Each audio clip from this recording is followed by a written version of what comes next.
बच्चों, कैसे हो आप सभी। आशा करती हूँ आप सभी स्वस्थ होंगे। चलिए आज की कार्यपत्रिका शुरू करते हैं। तो ये है हमारी कार्यपत्रिका संख्या 15 जो SCERT द्वारा दी गई है और कक्षा 3 के लिए है। यहाँ साथ में आप अपना सेक्शन लिखिए, A, B या C, जो भी आपका सेक्शन है। तिथि है आज 3 फरवरी 2022। रीडिंग अभियान का हमारा तीसरा सप्ताह है जिसका थीम है मेरा परिवार। यहाँ आपको अपना नाम और यहाँ पर अपनी शिक्षक या शिक्षिका का नाम लिखना है। नमस्ते प्यारे बच्चों, आशा करते हैं कि आप सभी स्वस्थ और खुश होंगे। बच्चों, हम सभी को अपने जन्मदिन पर अपने मित्रों को बुलाना और उनके साथ मिलकर अपना जन्मदिन मनाना बहुत अच्छा लगता है। ऐसे ही एक बार एक लोमड़ी ने अपने पक्षी मित्र सारस को अपने जन्मदिन पर बुलाया। आइए नीचे दी गई कहानी को पढ़कर पता करते हैं कि जन्मदिन पर दोनों ने क्या क्या किया। देखिए कहानी शुरू होती है यहाँ से। एक लोमड़ी थी, बहुत ही चालाक और खाने की लालची। एक दिन उसने अपने पक्षी मित्र सारस को अपने जन्मदिन पर बुलाया। सारस उसके लिए उपहार में मछलियां लेकर आया। दोनों मित्रों ने खूब नाच गाना किया। तो यहाँ पर देखिए, ये लोमड़ी है, बहुत चालाक है और खाने की भी लालची है। उसने क्या किया, अपने मित्र सारस को अपने जन्मदिन पर बुलाया। अब सारस उसके लिए उपहार में बहुत सी मछलियां लेकर आया। दोनों ने खूब नाच गाना किया। अब दोनों को बहुत भूख लगी थी। लोमड़ी तुरंत खीर से भरी थाली ले आई।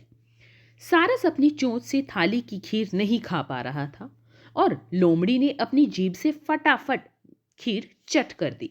बेचारे सारस को भूखा ही वापस लौटना पड़ा, लेकिन उसने मन ही मन लोमड़ी को सबक सिखाने की ठान ली।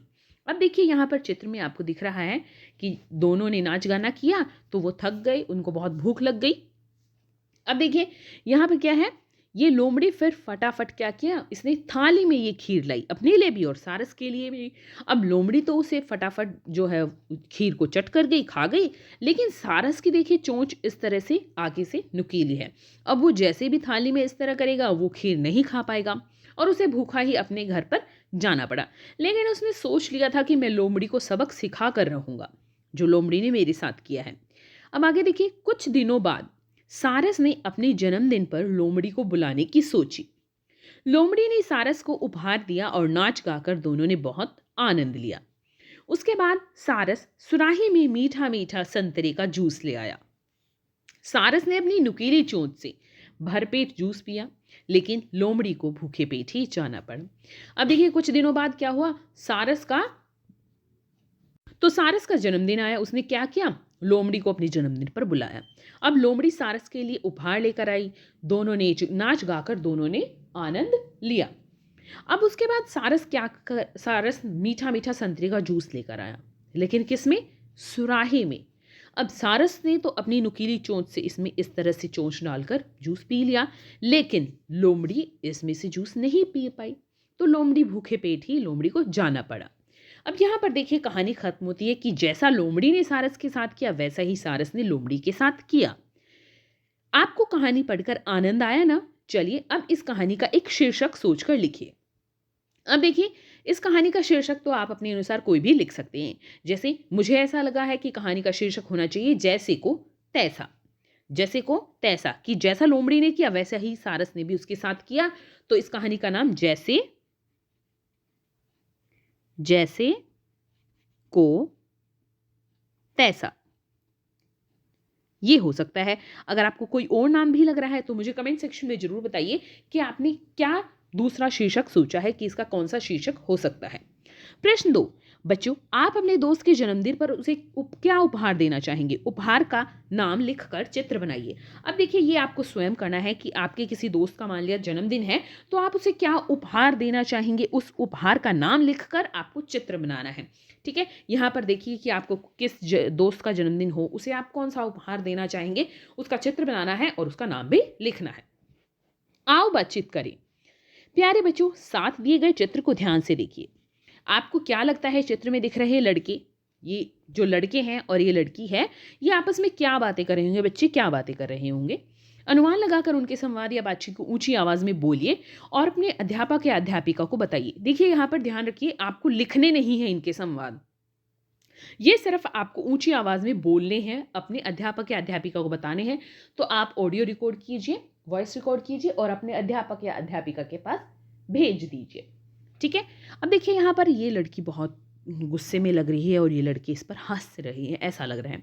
तो ये लड़की क्या सोच रही होगी कि ये मुझे देखकर क्यों हंस रही हैं। और यहाँ पर ये लड़के सोच रहे होंगे कि देखो देखो देखो ये लड़की कैसी लड़कों जैसी लग रही है, या फिर इसने देखो कैसे कपड़े पहन रखे हैं। आप कोई भी इनके संवाद इस तरह से बना सकते हैं। यहाँ पर देखिए जैसे उपहार का नाम और चित्र है, मान लिया आप अपने दोस्त को कोई पुस्तक देना चाहते तो इस तरह से कोई पुस्तक बनाइए। किस विषय की, किस टॉपिक पर कौन सी आप पुस्तक देना चाहते हैं वो यहाँ पर नाम लिख दीजिए। जैसे मान लिया मैं लिख देती हूँ रिमझिम, कि आप अपने दोस्त को रिमझिम पुस्तक देना चाहते हैं, रिमझिम भाग 5। ठीक है। तो यहां पर आप लिख लीजिए और नीचे लिख दीजिए पुस्तक। इसी तरह से आप जो भी उपहार में देना चाहते हैं उसका चित्र बनाइए और उसका नाम लिख दीजिए। अभिभावकों के लिए सुझाव है, बच्चों से बातचीत कर बताइए कि जरूरी नहीं है कि भेंट या उपहार में कोई बहुमूल्य चीज ही दी जाए। हम उपहार के रूप में एक पौधा भी दे सकते हैं या अपने हाथों से कोई बना सामान। आज का कोविड का मैसेज है, हमें अपने हाथों को साबुन व पानी से नियमित रूप से धोना चाहिए, तभी हम कोविड से सुरक्षित रह सकते हैं। आज की वर्कशीट यहीं पर खत्म होती है। अगर आपको वीडियो पसंद आई है तो लाइक कर दीजिए, अपनी फ्रेंड को साथ शेयर कीजिए और चैनल को सब्सक्राइब कर लीजिए ताकि आगे आने वाली वीडियोस आपकी मिस ना हो। और हाँ, मुझे कमेंट सेक्शन में बताइए कि आप अपने दोस्त को क्या उपहार देना चाहेंगे। चलिए फिर मिलते हैं एक नई वर्कशीट के साथ, तब तक के लिए अपना ध्यान रखना। धन्यवाद।